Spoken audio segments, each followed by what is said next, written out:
Before you start using your SSP28, there is a couple of important information that I want to share with you in this video to make your experience as smooth as possible. Let's get started with the first one, and that is the slide catch right here. Because of the whole assembly is so lightweight and we are using a split design, there is no material here on the right side because we want to keep it as lightweight as possible. That is great for the fire rate, 28 rounds a second, but also it can lead to problems when you overextend, when you push the slide catch all the way up. It can actually go over the catch and it will not allow you to drop the slide. How do you fix it? Just pull back, it will go down, and now you can fire easily. So this is the first thing that you should know. Always mind where you put the slide catch, don't overextend it. If you do it right, it will be just fine and it will work exactly as expected. You might be wondering, does this happen when the magazine is empty? No, it doesn't, because the magazine itself doesn't overextend it. So you can easily lock it, and it will be functional just like you would expect. This only happens when you really force it up, and now it will not go down. All right. That is the first thing that you should know. The second thing that you should know is what happens when you slam the magazine hard inside when the slide is locked back. Let's try that. I'm going to try to demonstrate.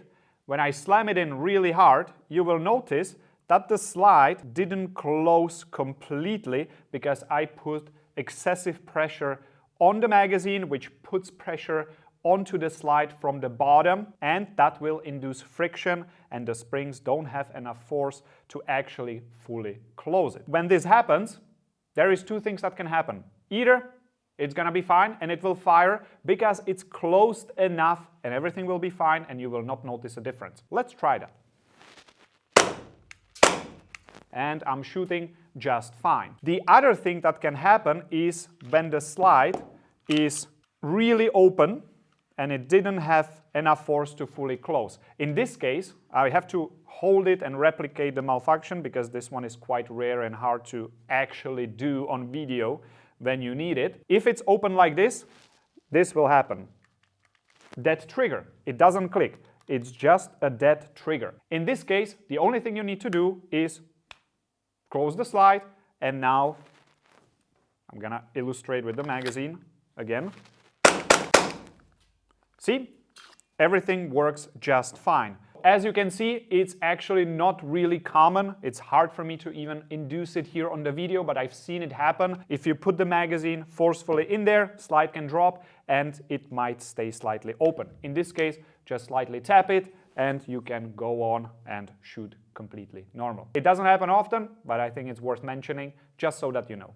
The third and last thing that I want to mention is magazines itself. Gas magazines, it can happen that sometimes they leak a little bit on arrival. This is super hard to prevent because these magazines spend some time on the ship. The temperature changes, it goes up, it goes down. The O-rings on the inside and the seals, they expand, they contract, and the result can be that some magazines are slightly leaking on arrival. This fix is super simple. You just need to check 3 places and tighten the screws. You will tighten this exhaust valve depending on where the leak is coming from. You can listen to it, you can determine if it's from here or if it's from the bottom.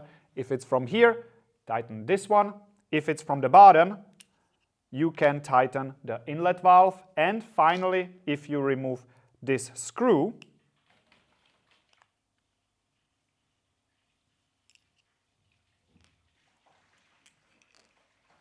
just like that, you will get to the actual screw that holds the seal in there. Just tighten this one a little bit and everything will be just like you would expect. There you have it. Super hard thing to prevent from the manufacturing standpoint because of the temperature differences. It can happen. I just want you to be aware of it. Super simple fix though.